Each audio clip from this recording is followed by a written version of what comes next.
Welcome to Wine and Wisdom, Parshat Lecha. The title of this evening's lesson is You Do You, they said, Judaism Concurs, Finding Individual Expression in the Monolith of Jewish Observance. And we will begin today's lesson by giving a little bit of an overview of the Parsha, as we always do. Parshat Lecha is an exciting Parsha. It has been pointed out that this is the first Parsha of the Torah to be completely positive in nature, right? So the Alter Rebbe said many years ago that one should live with the times. And Hasidim took that to mean that you have to live with the Parsha of the week. In other words, the Parsha is divided into 7 aliyot, right? 7 aliyahs that people get called to the Torah, etc. Rishon, Sheni, Shlishi, etc. And on Sunday, we should live with the first portion of the Torah. Monday, the second portion of the Torah. Tuesday, the third portion of the Torah. So subsequently, or by extension, if we are reading a not so positive part of the Torah, so let's say the sin of eating from the tree of knowledge, right? Chet Eitzadas. Or we're reading about that the entire world was living in sin, and therefore God decided that He has to destroy the entire world. These were, if we're truly living with those days, they would not be very happy days in our lives, right? Because the portion of the week that we'd be living with, that we'd be, busy with, etc., is not so positive. So Bereshit starts off negative because it starts off with the sin of the tree of knowledge, right? Chetzetzadas, where Adam and Eve eat the fruit, the forbidden fruit that we're not supposed to eat.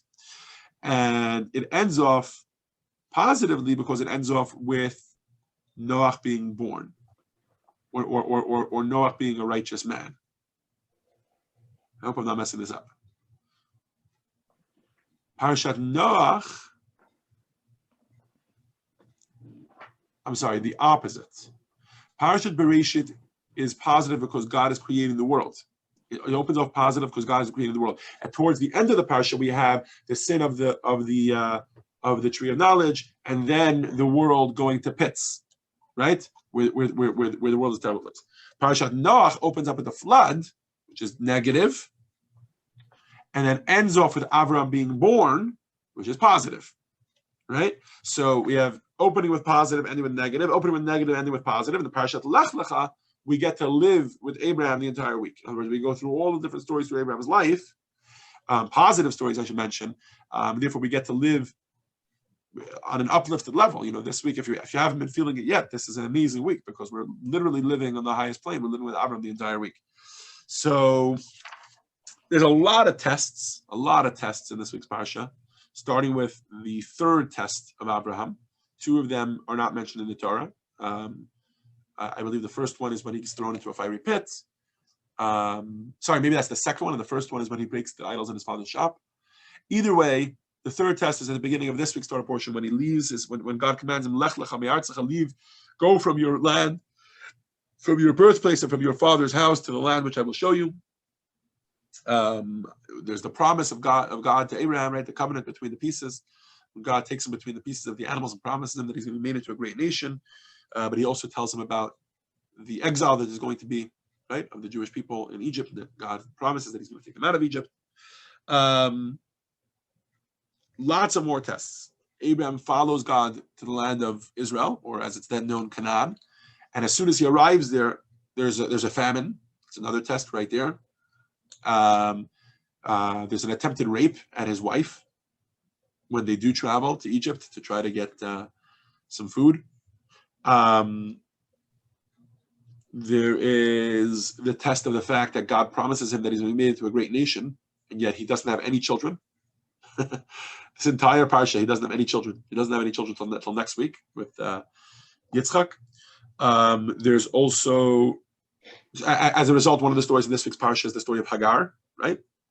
Sarah's maiden, who she gives to Abraham, that Abraham should have a child, and then they give birth to Ishmael. Abraham and Sarah's names are both changed from Abraham to Abraham, from Sarai to Sarah.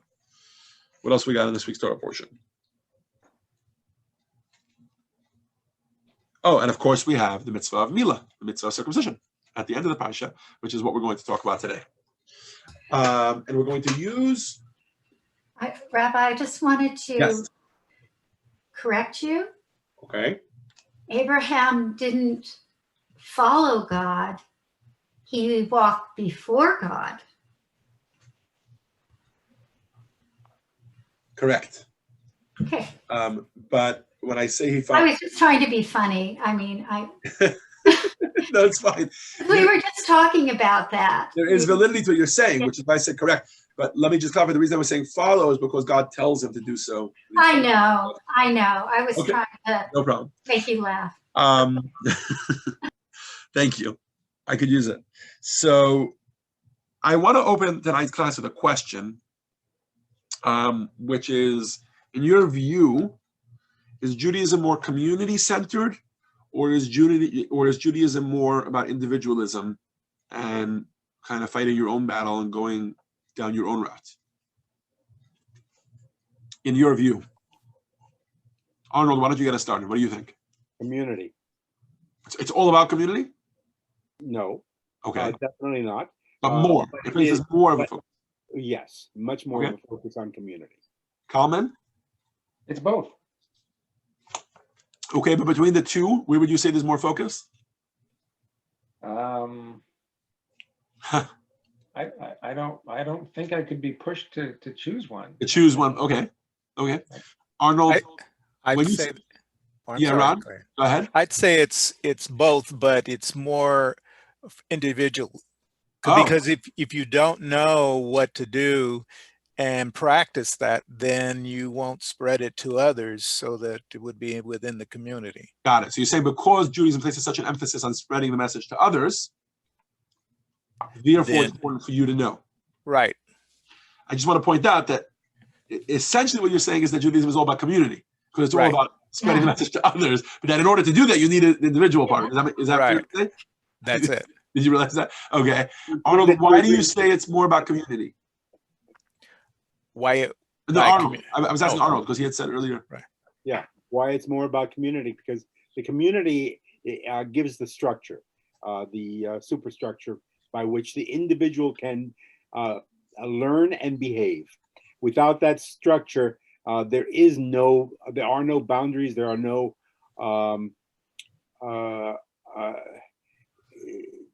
no sets of behavior that would be uniform. Okay. I love what you're saying. I will just add one element. Let me throw something into the conversation here, which is that historically Judaism wasn't always so community-based. You're right.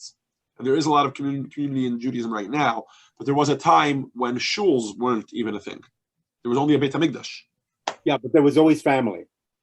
There was always family, correct? I'm just throwing this out there. Marilyn, go ahead. You need a minyan to say Kaddish and to do That's a massive thing. Clearly, Judaism places emphasis on. I think of the two, I think community is the more important. Is more dominant. Okay. Yeah, I think we're going to talk about the balance. I mean, if there's one common denominator here that everybody mentioned, it's that really they're both very important. Like Kalman said, it's almost like you're kind of trying to pressure me to say one, but really both of them are very important. And I just want the reason I was pressuring you, Kalman, is I was trying to get the two sides here. I want to talk about the two sides. And now that we did, I'm glad we did. And we're going to talk about one specific part of the balance between the two of them.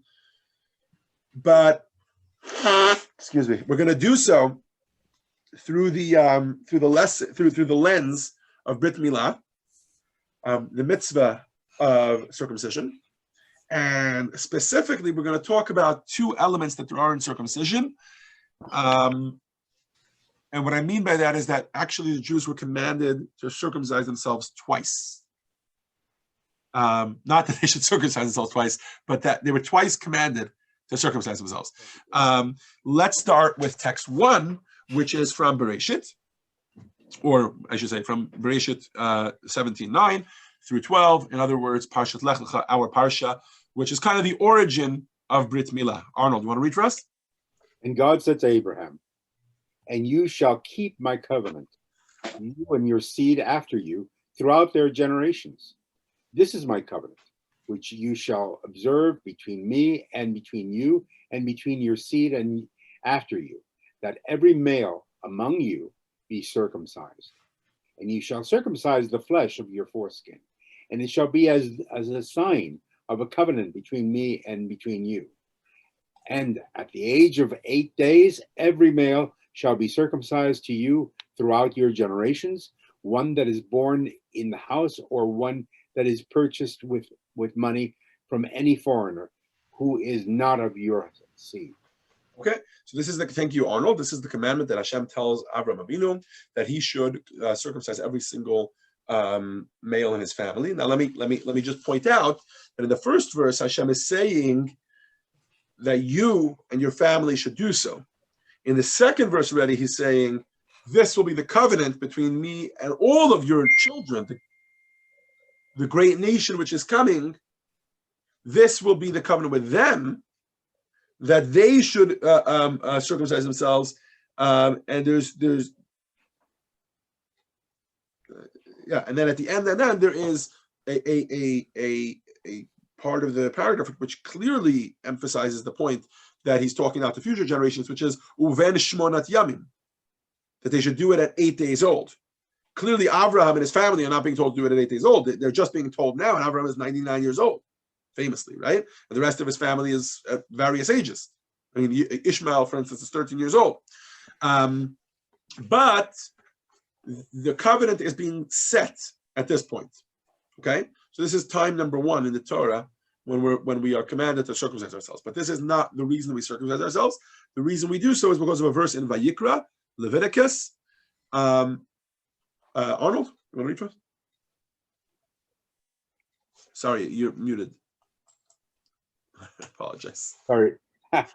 Yes. And on the 8th day, the flesh of his foreskin shall be circumcised. So this is actually a commandment in Parshat. In Parshat I think it is in Parshat Tazria, I think, that to circumcise yourself on not circumcise yourself, but that a young boy should be circumcised at 8 days old. Okay, so what's going on here? We have 2 elements. Circumcision exists beforehand, and yet it's not actually a commandment until at Sinai, right? So let's talk about a Jew who lives in the time of the exile in Egypt, at any point during those 200 odd years, right? So he is living then. He's already he's a member of the tribe of the nation, whatever they were called at that point, of Israel, or in other words, the tribe of Abraham, right? The nation of Abraham that's following Abraham's way. This is an Abrahamic covenant. So he's kind of doing that. But then comes Sinai, and God commands us at Sinai with this other verses in the Torah, just like any other mitzvah, telling us to do a mitzvah, to circumcise ourselves. So when a Jew comes later, so us today, for instance, are we doing it because God commanded it to Abraham, and it's an Abrahamic covenant, or are we doing it because it was given to us at Sinai, and it's a Sinaitic mitzvah or tradition, right? Or is it somehow both? Because as it turns out, this is not the only mitzvah that would fall into this category. Particularly, the Rambam gives us 3 examples of mitzvahs such as these, which are mitzvahs that kind of came about beforehand, and then they were reactualized for us as official mitzvahs, meaning as part of the count of 613 at Sinai. Kalman, you want to read this Rambam for us? An important principle to keep in mind is that anything we are obligated to refrain from or do today, we do only because God commanded so through Moses, and not because of a command given by God to one of the messengers who preceded him. Hey, who is the rest of the text? I guess I will have to read it. I don't know why it's not all in the PowerPoint. Sorry about that. For example, continues the Rambam, we refrain from eating flesh taken from a living animal, not because God so commanded Noach, but because God commanded at Sinai that this prohibition be reinstated. Likewise, we circumcise not because Abraham circumcised himself and the members of his household, but because God commanded us at Sinai through Moses to circumcise just as Abraham did. The same is true of the sciatic nerve, which is forbidden not because it was prohibited to Jacob, but because it was so commanded through Moses. As the sages have said, 613 commandments were given to Moses at Sinai. All the above are included in that count. Okay, so says the Rambam, there are multiple mitzvahs. And by the way, 3 is not the total. There's more than 3. Like for starters, there are 7 that were given to Noah, right? And which we know as the 7 Noahide laws, which are for all mankind. One of which is Ever Min HaChai, or eating flesh of a living animal before the animal has been killed. So remember, this has nothing to do with shechita. This has nothing to do with being slaughtered as per Jewish law and painless and any of that. And forget all that for a moment. Okay, this has simply to do with the fact that eating, taking a lobster and just grabbing off a leg while it's still alive is considered inhumane. I say that because I think they do that with lobsters, right? That's one of the ways they eat lobsters. I wouldn't know, but to take any animal, to take a goat and just take off a limb and eat it while it's still alive, meaning take it off while it's still alive and then eat it, is considered inhumane, and therefore no human being in this world is allowed to do that, Jew or not Jew. Then comes Sinai and says, mitzvah for the Jews, don't eat flesh of a living animal.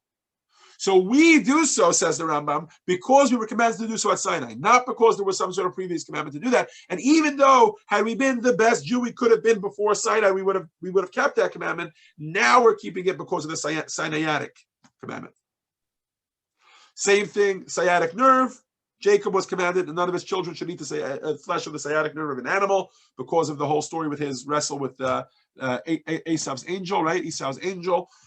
Same story with the Brit Milah, as we are discussing today. The problem is that the following is part, right? Okay, so here they just recap for you. The problem is that the following is part of the circumcision ceremony that doesn't seem to add up with the theory that we just mentioned. Marilyn, you want to read this for us? So this is at the Brit. Marilyn, we can't hear you. She's muted. The father of the boy says, "Blessed are you, Lord our God, King of the universe, who has sanctified us with his commandments and commanded us to enter him into the covenant of Abraham our father." This whole blessing was beautiful. Thank you, Marilyn, up until the last words. It was like, Lech Nisa, God commanded us. This is amazing. We're making a blessing, thanking God for giving us this opportunity. But then the covenant of Abraham, our forefather, I thought this is a covenant that was given to us at Sinai. Call it the covenant of Moses if you want to, or the covenant at Sinai, or the covenant with God. Why the covenant of Abraham? That had actually nothing to do with the fact that we do a Brit Milah today. I thought the Rambam made it absolutely clear that that's not why we do it.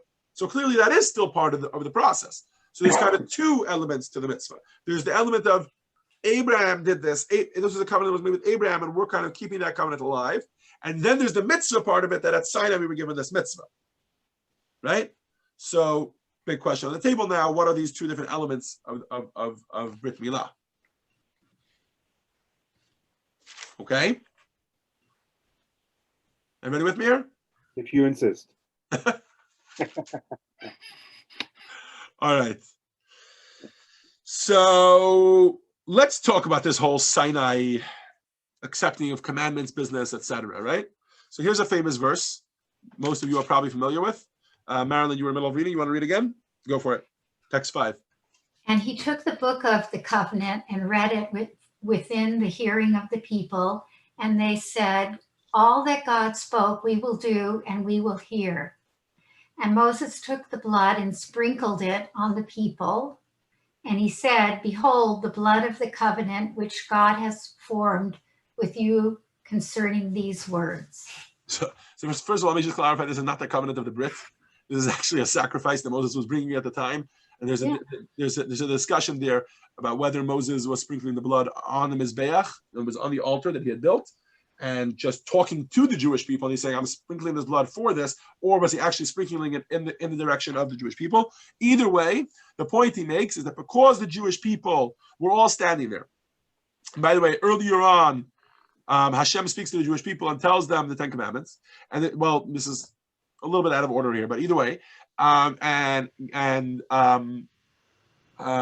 says to Moshe Rabbeinu, "Go to the children of Israel, speak to them as follows, and ask them what is their response." The Jewish people say, "Kol asher diber Hashem," everything that Hashem has spoken, we will do and we will hear. Na'aseh v'nishma, those famous 2 words where they preceded "we will do" to "we will hear." That's a very big deal. brought a lot of pleasure to God that they said this. And Moshe Rabbeinu says, great. So if you guys are in, let's make this an official pact. Okay, no problem. Here's the problem. There were, by the greatest count, 2 million Jews at Mount Sinai. This is not including for the fact that some of those were children, minors. I don't know if they can accept any sort of, you know what I mean, pact or oath that they're going to follow what Hashem says. By whatever way you want to do that, I'm just Googling how many Jews are there today, or are there here in the world? 14. 14 million? It's just been a million here. Yeah. Yeah. As of 2010, the world's Jewish population was about 14 million. And the Times of Israel has a 2020 number of 14.7 million.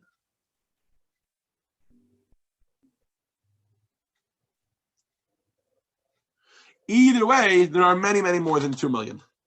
And the 2 million that were around then are by all counts not alive today. So how is it that we, right, what is my covenant with Hashem? We always talk about the fact that I have a covenant with Hashem, that I follow Hashem's orders because I promised Hashem that I was going to listen to the Torah. When did I do so? Right? When did future generations do so? So here comes an interesting medrash, a pretty famous one. You may have heard this medrash. Ron? But not only with you am I making this covenant and this oath, but with those standing here with us today before the Lord our God, and also with those who are not here with us this day. Okay, so this is Moses speaking to the Jewish people in Chumash Devarim, and on these words, those that are with us here today, and those that are not with us here today. Who are those that are not with us? Go ahead. Those in purgatory. This is the medrash. Till now we were reading the verse, and this is the medrash on the verse. Go ahead.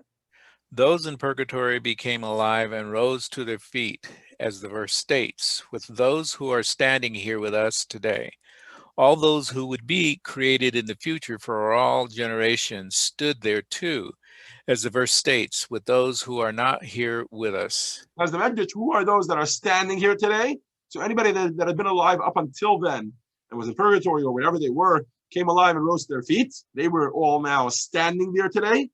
And then all future generations were those who are not here with us today. So this explains even deeper that that the souls of all Jews came down to be there and to actually take an oath that they were going to listen to every single thing that the Torah said. In other words, the same oath which the Jewish people took, or the Jewish people at the time took, which is Na'aseh v'nishma, that we will do and we will hear. So let's get a little halachic here for a second. You may or may not be familiar with the fact that there's an entire tractate in Talmud called Masechet Shavuot, which means the tractate of oaths. And there it is described in great detail what kind of oath, because swearing something in Judaism is pretty serious business. And if you swear that you're going to do something, you got to do that. This might be evidenced by the fact that we take absolving ourselves of oaths, right? The annulment of vows, we take that extremely seriously. We do it quite a number of times, and some of those times are very serious times. Think Kol Nidre, right? But even before that, on Ataras Nadarim, on Erev Rosh Hashanah, we take great care to make sure that any vows we may have taken must be annulled before they set themselves into stone in our lives. We even talk about positive behavior vows. Right? We talk. If anybody's ever done the Annulment of Vows, you know we say, any good practice, which I did it 3 times in a row. In other words, it would seem that it was becoming a permanent part of my life, but I did not stress that it should be what we call bli neder, or without an oath. Right? And this is why you'll hear Jews all the time while they're talking saying, I'll be there tomorrow, bli neder, because you never know what's going to come up. Right? Bli neder means they don't want to swear, they don't want to actually commit to being there tomorrow. They'll do so far as natural means are, I'll be there, I'll do it, I'll whatever it is. But they don't want to actually take an oath on that, because taking an oath is a pretty serious business. So there's an entire tractate that deals with which oaths are what the Talmud calls chal or not chal. In other words, does the oath actually become set in stone that you need to do it, or does it not? Okay, so let me give you an example of a law that there would be in that tractate. A man takes an oath, a man or a woman takes an oath that he's going to not eat for 3 days straight. He is now not allowed to eat for 3 days straight. Let's take a week. He's now not allowed to eat for a week straight. A man takes an oath that for a week straight he's not going to sleep. That oath is actually never binding. I mean, I would have to go look up the law. It's either never binding or it's considered as if he broke it already. Why? Because it's humanly impossible. In other words, you can go for a week without eating and only drinking, but you cannot go for a week without sleeping. You may try, but eventually you'll collapse and you'll fall asleep. Even if you're standing and you're in cold water, or even if you're hanging by your wrists or upside down or whatever it is, you will fall asleep. Because that's just the way human nature works. And so therefore, from now, we consider it as if it hasn't actually been activated and taken control of your life. So text 7 is an interesting text from Tractate Shavuot. Kalman, we're back to you. If one says, I swear that I will give something to so-and-so, or I swear that I will not give him, the oath is valid. Now, in this case, what was it that he swore to give or not give? If he was referring to charity for a pauper, his oath cannot be valid because he's under oath from Mount Sinai. As the verse states, you shall surely give to your needy brother. Rather, the oath must concern a gift to a rich person. Okay, so says the Talmud, we have here a case. The case is a fellow swears that he's going to give to, let's call the person Ruvain, because we have no Ruvains here on the Zoom. I'm going to give Ruvain $100. Or even he says a gift of $100. So the question is, what is this gift? This gift, and based on what the gift is supposed to be, that will decide for us whether this oath actually takes effect or doesn't. If Reuben is a very rich man, and this $100 is just a symbolic token gift that you're choosing to give him, so if you make an oath to give it or not to give it, your oath is binding. But if Reuben happens to be a pauper, which means that the gift you're going to give him is what we would call gifts to the poor, matnas anim, tzedakah, right? What is famously known as tzedakah. So now, because that crosses over into the realm of a mitzvah, which is something that you already have a pre-existing oath for, I hope we're not getting too technical here. You have an oath where you promised God that you were going to give tzedakah. So for you to promise that you're not going to give so-and-so $100 would not even become binding. It wouldn't even be an oath that would activate itself in your life because you cannot contradict an oath which you had taken earlier on in your life. So this agreement of the soul, quote unquote, in other words, this medrash which tells us that all future generations were there, standing there, is pretty solid. It's a pretty strong oath. Everybody with me? Yep. But here's the question. Here's the question.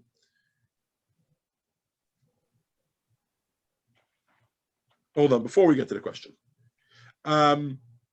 So this oath is not only some pretty serious business, it is to a degree what made us Jews, right? Think of being sworn in, right? Recently they swore in a new Supreme Court justice here in the United States. Right. Think of being sworn into office, whatever it is. When that happens, your new title takes effect, right? For somebody to call someone the president before they're sworn in, you'll never hear that on the news. They always call them the president-elect, right? Why? Because you're not the president until you're sworn in. That's when it takes effect, and that's when you actually become that. So we became Jews with this oath. When we said Na'aseh v'nishma, and believe it or not, it wasn't just those Jews, those 2 million Jews that were there, but it was all Jews, millions and millions of us that would live forevermore. We became the Jewish people. But it would seem that this is a very spiritual oath. and I mean, by its very nature, it was made with souls, right? This wasn't a physical oath that was taken. And more importantly, if you take a look at the mitzvahs that we do as a result of that oath, most of them are pretty spiritual in nature. In other words, when we put on tefillin, right? What is really getting affected by those tefillin? Is it our body or is it our soul? For the most part, it's our soul. It's a soul connection. That was the soul is the one who took the oath at Sinai. The soul is the one kind of gaining from the spiritual energy is being brought down through the tefillin. I mean, the most effect that the tefillin has on the body is that the tefillin make a physical imprint on the body, right? Right. If I light Shabbos candles, or a woman lights Shabbos candles, right? That makes absolutely no effect on the body. I mean, I guess because the body is lit up, but these are not real effects that it has on the body. The effect of this oath, both the way it was taken and the effect that it produces, are all seem to be soul-oriented and about the spiritual realm within our physical bodies, right? With the exception of Brit Milah. Yeah. Brit Milah. What does the Torah tell us with regards to Brit Milah? I'm sorry, I always bring up the picture after, like I was supposed to be talking about this while this was up. Anyways, what is the text with regards to Brit Milah? Let's bring back up that verse from earlier. Arnold, go ahead. Those born in the house and those purchased for money shall be circumcised, and my covenant shall be in your flesh as an everlasting covenant. Thank you, Arnold. My covenant will be in your flesh, livris olam, for an everlasting covenant. You don't find this about any other mitzvah in the Torah. This term that the covenant is going to be in your flesh and that it will be a covenant forever. And this is reflective of the fact that it's the only mitzvah that literally changes our bodies physically. There is the famous story with King David, who would wear tefillin the entire day, as was really very customary in those days. He would wear tefillin the entire day, and tzitzit, and and all these. He was always surrounded by spirituality. I mean, he had a Torah scroll right next to him always when he was seated on his throne. And he one time went into the mikveh, the Talmud tells us, and he obviously was not wearing his tefillin nor his tzitzit, nor was he doing any other mitzvah, because you can't really do any holy things. You can't really be praying or be davening or be learning while you're inside the mikveh. And the Talmud tells us that he had like a shock for a moment, because he was like, whoa, I don't have any mitzvahs with me. And then he noticed his circumcision, and he said, oh, that's one thing that I always have with me, because that is one of the purposes of the circumcision, that it's consistently with us. It's a change in our body, and no matter what we do, no matter how far we fall, that's a change. That's something we have ingrained within our body. It's no wonder that the Alter Rebbe tells us, right, when he's talking about, well, first of all, he tells us in Shulchan Aruch as well. Here's in the Jewish Code of Law, the Alter Rebbe's version, which is, he says that this godly soul first enters the body at the circumcision. That during the Brit Milah is when the neshama comes into the body.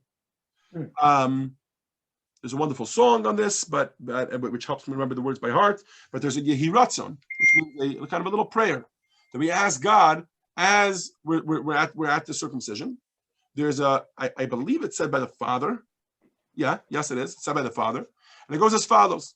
It goes Yehi Ratzon Mufanacha Hashem Elokai v'Elokei Abatai. Sorry, it goes Ribono Shalolam Yehi Ratzon. Master of the world, may it be your will that you send an angel with a holy soul, and he should cause this soul to enter the body of my son. And then you say the boy's name. It's already after the boy has been named, and you say the boy's name and his father's name. Why is this? It's because at this moment that the soul enters the body. The Alter Rebbe talks about this a lot in Tanya. Just to give you a little bit of context here, okay? So the soul is divided into 5 parts. Everybody knows this? No. Everybody with me? So the soul is divided into 5 parts: nefesh, ruach, neshama, chaya, yechida. Okay, Nefesh, the lowest part, is kind of the part of the body, the part of the soul that literally just animates the body. And that soul, it's called nefesh, which means or more fleshed out names for this soul are the vital soul, or the nefesh hachayunit, the soul of life. In other words, this is what literally takes our body from being alive, from being dead to being alive. Then there are the higher levels of ruach and the neshama, which are kind of how we connect with God. Whenever we talk about the neshama and how we connect with God through our neshama, that kind of thing, we're talking about ruach and neshama. Those are more the spiritual elements of the soul. They're not so busy with the body. They're busy focused on our relationship with God. And then we have two levels called chaya and yechida, which for the most part are in heaven. They're not usually in our body. They're directly connected to us. They're part of our soul, but they're not enclosed within the body. And they are the cause for a lot of inspiration that we sometimes have, which seems to come from outside of us. Like you're not sure why, but you wake up one morning ready to roar. That comes from inspiration. As the Zohar says, the Talmud says, there are some things that you don't see, but your mazel sees. Remember hear about your mazel? Mazel tov, right? Your kind of let's call it aura. I don't know what the best word is. The spiritual soul. It's basically the spiritual soul. You have a spiritual soul that's enclosed within your body. That's the point I'm making. And there's a different part of your spiritual soul which is above. That spiritual soul comes down into the body occasionally. It affects the body all the time because it will see things, and by proxy, you will experience them. But those two souls come down into the body periodically. Specifically, the fourth level of the soul, which is chaya, enters the body every Shabbat for 24 hours, 25 hours, and it enters the body every holiday, and it stays with us during that time. This is one of the reasons you may have heard that we smell besamim at the end of Shabbat during Havdalah in order to kind of placate the body that the other soul is departing. And then you have Yechida, which is kind of the highest level of the soul, which really only comes down into the body on Yom Kippur. Okay, on Yom Kippur. We've gotten a little bit off topic here. The point I was trying to make is that there are different elements to the soul, and even all five elements of this soul take time to enter the body. So there's a famous medrash which talks about what happens in heaven while a man and woman are doing their thing down here, while a man and woman are having relations down here in this world. Says there's a medrash Tanchuma. I wish they had quoted it in the lesson. They didn't, but I'll share it with you today. Which says that God sends, it's in Parshat Pikudei. I don't remember exactly where it is. If anybody wants it, you can text me. I'm happy to share it with you. It talks about how while a man and woman are having relations down here in their bedroom, God sends an angel in charge of the angel that's in charge of the souls. And her name, it's a female angel. Her name is Lila. And she goes to the chamber of the souls to collect one soul, which God had intended for this person, and brings it down into the world. This is one of the reasons, if you've ever wondered why Judaism believes so strongly that life begins at conception, this is one of the reasons for that. Because there's a whole discussion, the Medrash records this whole conversation between the soul and God, the soul and the angel in charge of the souls, and the soul is kind of kicking and screaming the whole way through, fighting that it doesn't want to go down into this putrid drop. What am I going to do there, etc. And then it talks about how the angel has to literally force it to enclose itself in the physical drop of semen, which is going to be a human being. Throughout the 9-month pregnancy period, this soul is guarded over tremendously. There are angels in charge of teaching the Torah. There is a light above its head. There's a lot of words there that I can't even say that I fully understand, but there's a lot going on there. And then the soul enters the world. The soul enters the world then, but then the baby is born and it enters the world. Now, clearly there's a difference between the way the baby is inside the womb and outside the womb, because inside the womb, it's relying on its everything is on its mother. It gets food and drink based on its mother eating or drinking, etc. And once it comes out, it's no longer like that. So obviously it's gotten a lot more independence. So I'm just showing you kind of like the progression, how the soul is entering the body more and more and more. The soul enters the body a little bit at conception, but then at birth enters even more. Kind of it becomes even more one with it. But we are told that that's not the end of it. A boy at his Brit Milah, the neshama enters even more, and a girl, when she receives her name at the Torah, enters more, but they're still not finished. The completion of the soul entering the body is when? Anybody? Age 13 for the boy? Very good. Age 13 for the boy and age 12 for the girl. At the bar and bat mitzvah, this is why we become responsible for our actions. Well, we become responsible for our actions because we become mature. But the reason we become mature is because our soul has now fully entered our body, which means we now have complete freedom of choice. It's no longer just instinct playing a role here or our physical tendencies, but there's actual, oh wow, it's 8 o'clock already. There's actual freedom of choice because we have our full neshama, which can power our choice for good.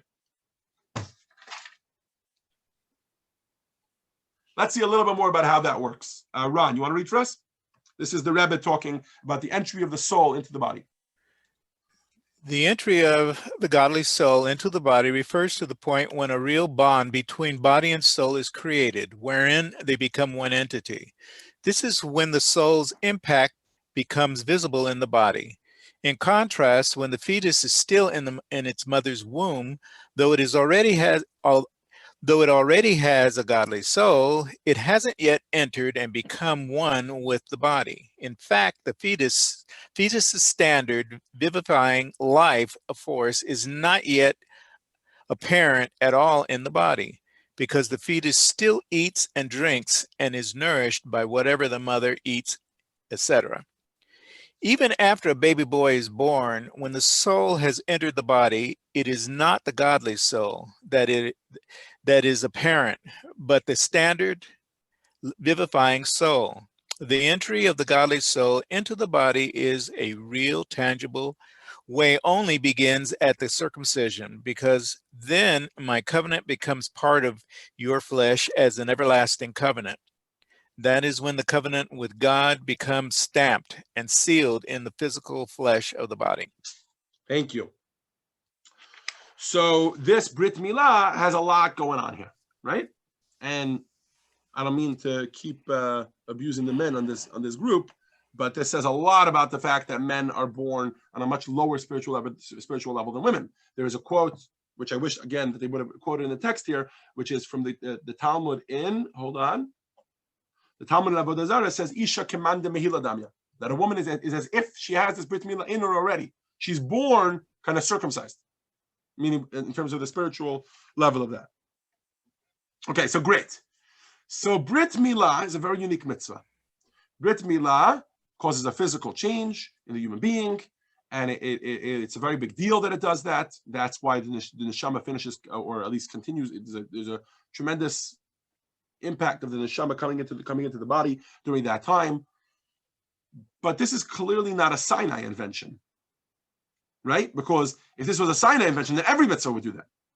What is the difference between Brit Milah, besides the fact that it creates a change in your body? What is the difference between Brit Milah and every other mitzvah? Where would it have gotten this power? Clearly not from Sinai, because Sinai was all about souls. Only souls made that impact. Where did it get it? From Abraham. From Abraham. Very good. From Abraham. That's the only place left. Let's look at text 11. Kalman. Of course, the commandment through Moses at Sinai is the basis for our obligation to circumcise, and not God's commandment to Abraham. But at the same time, the spirit of the mitzvah is to uphold the covenant to Abraham.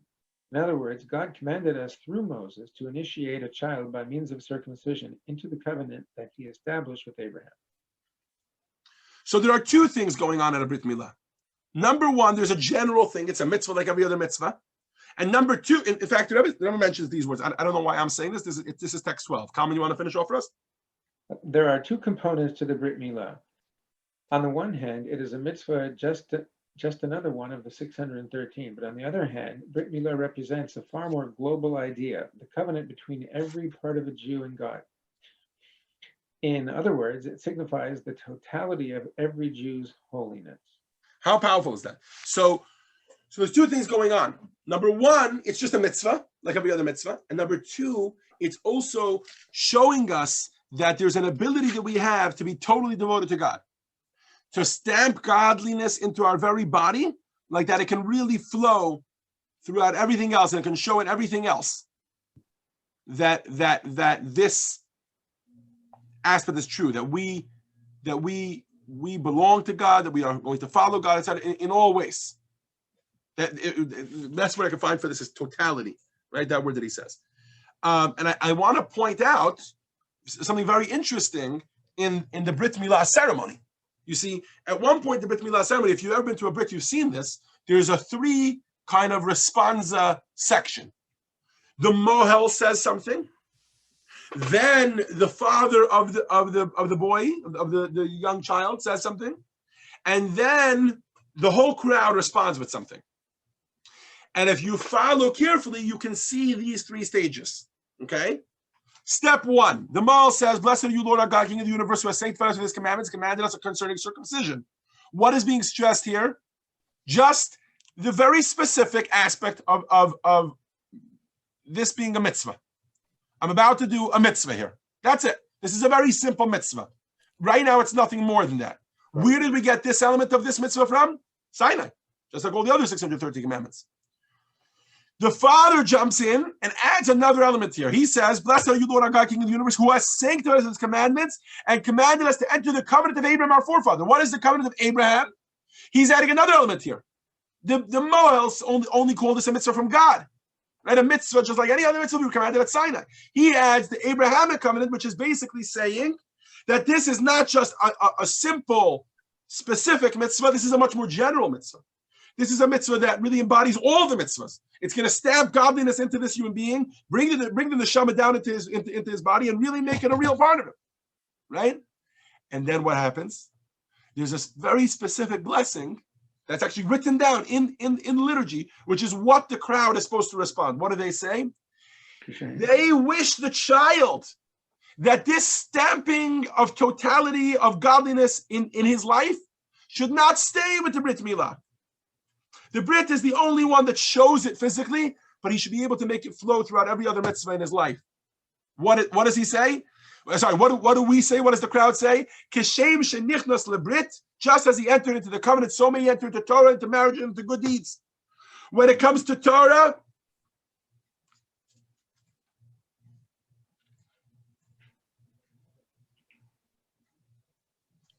it's binding the spiritual with the material, the part of the soul. It's binding the spiritual. Well, yes, but the third step is let's get that to affect every other mitzvah in our lives. When it comes to studying Torah, we have to use our own brains to establish Torah in our mind. In other words, don't leave this as a communal thing. We're going to talk about this in just a second. Just as the Brit Milah says, it's not enough that this is a mitzvah which was given to all the Jews, and every single Jew is going to have this mitzvah together. Rather, I need to make this personal in my own life. It has to come into my own body. We are wishing the child that he should do that with the rest of Judaism. And this is where our class begins to touch back on the original point, which was the commonality versus the individualism. Okay? Judaism as a whole has these 2 elements to it. Let's just bring a couple of texts to kind of set the tone here. When we think of Jews as souls, we think of the commonality, right? In text 14, for instance, is from Tanya, famously, chapter 32 of Tanya, when the Alter Rebbe introduces the Chabad approach to Ahavat Yisrael, which means loving your fellow. Says the Alter Rebbe, Arnold? All souls are matching, and we all have one Father.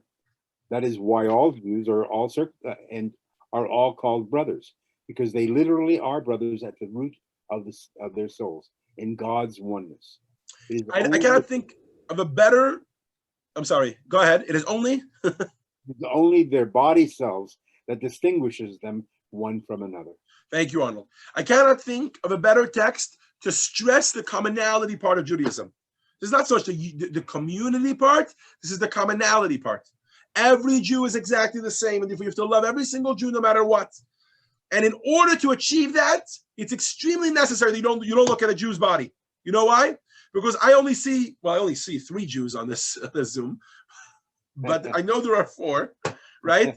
And this is such a great collection because we have 3 males, 1 female, 3 whites, 2 whites, 2 dark-ish, right? 1 dark, 1 darkish. We have more religious, less religious. We have Canadian, and we have US, and we have all sorts here. literally. But all of those differences have one thing in common. What is it? That all of those differences are bodily differences. I look at the body, it's one color, it's one gender, it's one this. If I look at a soul, the souls actually all come from the same place. And that's where we're all children of one Father. So if you want to try to really drive home the commonality of Judaism, which I highly recommend, and it's a great idea, Ahavat Yisrael is a great mitzvah to do that with. And what you want to do is you want to stop looking at people as bodies and start looking at them as souls. You won't judge them based on whether they're fat or skinny, whether they have more money or less money, whether they have more honor or less honor, because these are all physical concepts, right? Certainly not the color of their skin or whatever, right? Where am I getting here? This is all the commonality part of Judaism. Where do we see the individualism part in Judaism? Okay, so whenever we look at the body, we see the uniqueness. And in Judaism, we're told to celebrate that too. Ron, you want to read for us? The sages taught, one who sees multitudes of Israel recites, "Blessed are you, Hashem, King of the universe, who knows all secrets." This blessing reflects the fact that among the many people, their minds are all unique and their faces are all unique. This is a bracha. Look at the sources, Tractate Brachot, and it actually comes down and it's brought down in Shulchan Aruch that if you happen to see 600,000 Jews in one place, you have to make a very specific blessing. And that blessing is Baruch Chacham Harasim. Blessed is he who knows all the secrets. And the idea here is that we see another layer of God's brilliance when we see 600,000 Jews together. What is that brilliance? You look at 600,000 Jews and you look and you're like, oh my God. Literally, you say, oh my God. Oh my God. There's literally not a single one of them that looks identical to the other. Every single one of them is unique. Right? I challenge you to find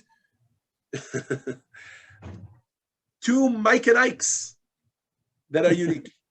Right? I challenge you to find anything that are unique. They're always, the more of them you put, the more likely there's going to be some of them that are the same.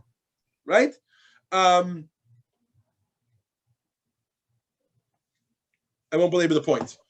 And here we are stressing and praising and calling attention to the uniqueness of every single Jew in Judaism. This is most stressed by a rabbi whose name is Rabbi Avram Yitzchak HaKohen Kook, or Rav Kook, a recent rabbi, passed away in 1935.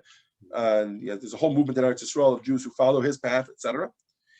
And he talks about the fact that when God blessed the Jewish people, when God promised Abraham there were going to be many Jewish people, he promised them in different places different types of promises. And what are they? Your children are going to be like anybody?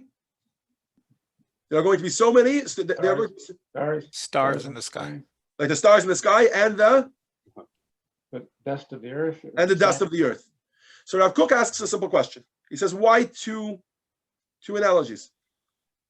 Which one of them is better? I mean, I get it. Both of them generally bring out a point, which is that there's going to be so many of them that you won't even be able to count, right? They won't be able to be counted for how many they are. But why two different analogies? Kalman, you want to read Rav Kook for us? There's a Kliyakar that explains that in Vayishlach, but really? I'll read this. Maybe it's the same point. Go ahead. God describes the multitudes of Israel as the stars of heaven and as the sand of the seashore. Each star in the heavens is great and prominent, each unique in its own purpose. As for the sand at the seashore, there's no difference between one grain of sand and another, or some unique purpose for each of them. Rather, together, they all serve one great collective purpose, is the existence of the earth. These two functions play out in the Jewish people as well. There is a monumental common purpose in the existence of the Jewish nation as a whole, but at the same time, each and every Jew has his or her own unique purpose, a purpose that is individually important as well. I like this a lot better than what he said. Okay, I don't know. Is it along the same lines what he said, or it's all? No, not at all. He says like Bisman Osim then they're like the yes, stars. I knew that actually. Yeah, I know that. I'm familiar with that Kliyakar, right? Okay, and that's another lesson that there is there. But for now, we're bringing this one because this ties in with the point we're making here. Every Jew has two parts to him. Judaism is very much about community, as many of you mentioned at the beginning of the class. It's about being a part of a community where every single person in this community does the same thing. We all put on tefillin every morning. We all light Shabbat candles every Friday. We all eat challah on Friday night. right? We all, as my father-in-law likes to say, we all put on our legs. I'm sorry, I'm messing it up. See, because it's not my line. We all put on our pants one leg at a time, right? But there's also the part of Judaism, which is the individualism part. The dust of the earth stresses the commonality. What does that mean? If you look at a single grain of sand, it looks useless. It's only when you see all of them together that you appreciate the vastness of how many specks of dust there are, and all of them together make up this beach or whatever it is, right? Right. The stars in the sky are the exact opposite. Somehow they're uncountable. You look up at the sky. You know, I'm sure many of you have been on these road trips in the middle of the night, pull over to the side, you look up at the sky and you can see millions of stars, right? And when you look up at them, you're always struck by how many of them there are. Shalom Yisafir Meirov. They cannot be counted because of how many they are. But you're also struck by each one's individual beauty, the way it shines, the way it, right? There's no way you look at them and you say they're only all part together. Each one in and of itself has its own way of shining. And this is the message, says Rav Kook, about the fact that we are many and we are common. In other words, we're part of a community, but at the same time, every single one of us needs to shine. And so when it comes to the Brit, every single one of those elements is stressed. Number one, it's a very simple mitzvah, which is part of 613 mitzvahs, which we took as a covenant of our soul. In our soul, every single one of us is the same. We're all part of one whole. We're all together. We're part of a community. Right? And that is a very strong part of Judaism. We have to make sure that that's there. Because if we think it's all about how great we can be over somebody else, then obviously we've lost the point. We have to recognize we're part of a whole. But at the same time, the mitzvah of a Brit Milah has the second point, which is that we make it personal in our body. I take it and I bring it into my life. How is this mitzvah mine? And that's something that Avraham gives to us. Avraham Avinu, right, who was definitely unique in his time, right? I mean, he was the originator of monotheism. And he teaches us that even though if you're doing the same thing that everybody else does, because that's part of being part of a community, you have to find how to do it in your way, how to make it yours. I have no better way to stress to stress this point than to bring a relationship example, right? Many of us have heard of, or maybe perhaps we even still know, elderly couples in their 80s, in their 90s, right? And you hear them talking, they're super cute and they're in love with each other. You look at them and they're married for 60 years. And you say to them, what's the secret? And he looks at you and he goes, you know, I never went to sleep without telling my wife I love you. Or there wasn't a single Shabbos that went by that I didn't buy flowers and put them on the table, right? These are all the cute romantic stories that we hear from these types of couples. And while I'm not bashing them, but isn't that ridiculous? Like, how can you say I love you to your wife every single night and mean it? Like it basically just becomes rote at a certain point. Like that's not a true I love you, right? Right. And the truth is that in a way they're wrong. If all they did was say I love you every single night or buy flowers every single Friday, then that's nothing. But the truth is that that's not where it stops.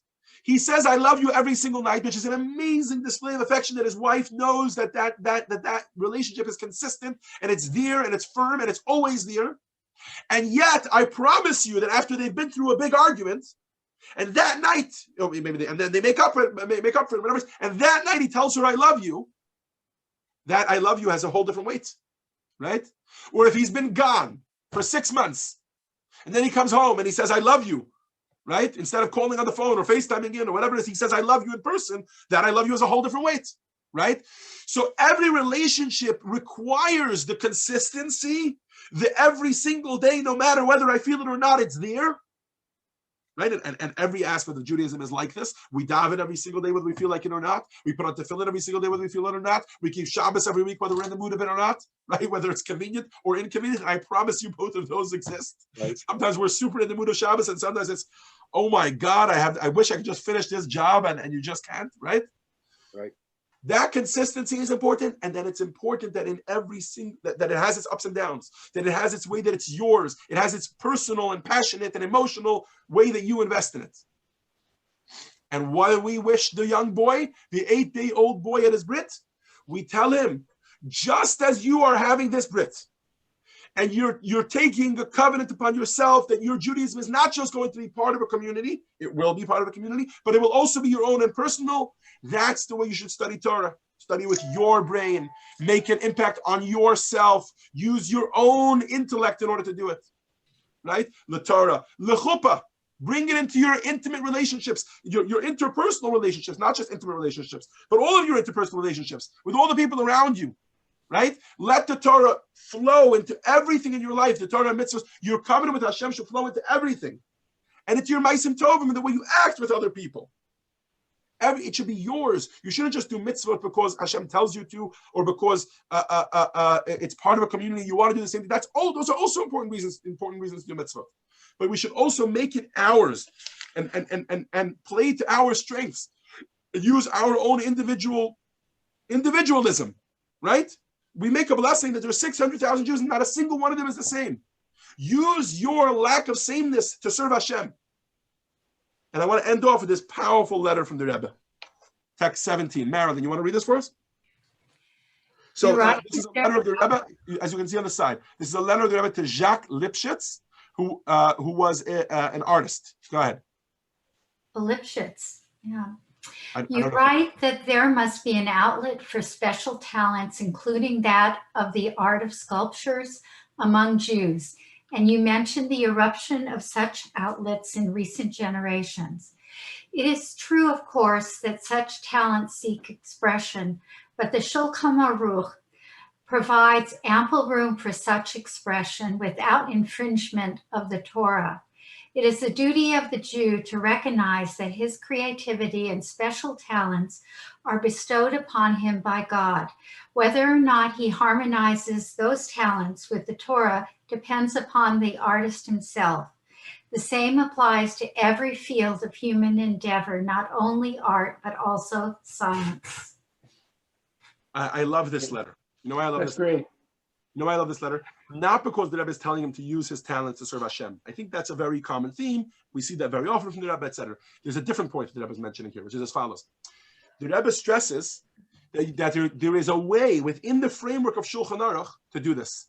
And this is exactly the balance we've been talking about in this lesson, right? Some people would look at this fellow and say, look, you want to express yourself and serve Hashem. That's amazing. Use your creative talents to serve Hashem. It doesn't fit with a book that has laws about how you're supposed to serve Hashem. Throw the book out the window because you're serving Hashem with your own personal way.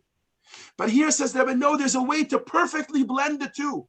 Shulchan Aruch is a code of Jewish law that applies to every single person on this Zoom and every single Jew in the world, right? Every single one of us has to follow the law because that's the law that's set aside for everybody. But within the framework of that Shulchan Aruch, in other words, without idol worship, because many sculptures can lead to building idols or whatever it is, right? Without nude paintings or photographs or whatever it is, without, I don't know, whatever it is else it is that's inappropriate about the artistic world, because that's where we all have to be the same. That's the Shulchan Aruch part of it. That's the Jewish law. We all have to follow the same Jewish law. But within that framework, there's space for every single one of us to rise and blossom and bring our own talents to the field to be who we can be and serve Hashem with that power. This is the first time I'm seeing this picture. I didn't realize it was in this slide. It's just an artist, but the artist happens to be Michal Muchnik, and he happens to be on our list for the Soul Library. I'm going to be interviewing him, God willing, in January, I think. I don't remember when on the list he is. We definitely haven't set an exact date, but we made up that I'm going to be interviewing him. He has a lot of amazing works, as you can see some of them behind him right there. They're like half sculptures, half paintings, whatever. It's like a whole, he does a lot of the, you walk into a shul and like a full wall of a shul will be like a Jerusalem scene or something. Very often that's him. Anyways, so I want to end off tonight's lesson by encouraging you all to think about things like that. If you are already serving God with your own personality, try to figure out where you're not conforming to the every Jew must be the same part. Which part of Shulchan Aruch are you not keeping? Which part of the commonality between all Jews are you not keeping? And if you are keeping that part, then work on the individualism part. Because there's a balance here, and we have to figure out how to blend that balance. Good luck. L'chaim.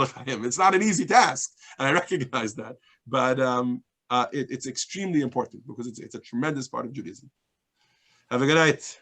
Good night. Good night. Thank you, Rabbi. You got it. Any questions? Thank you, Rabbi. All right. Have a good night. Good night. Okay. Bye-bye.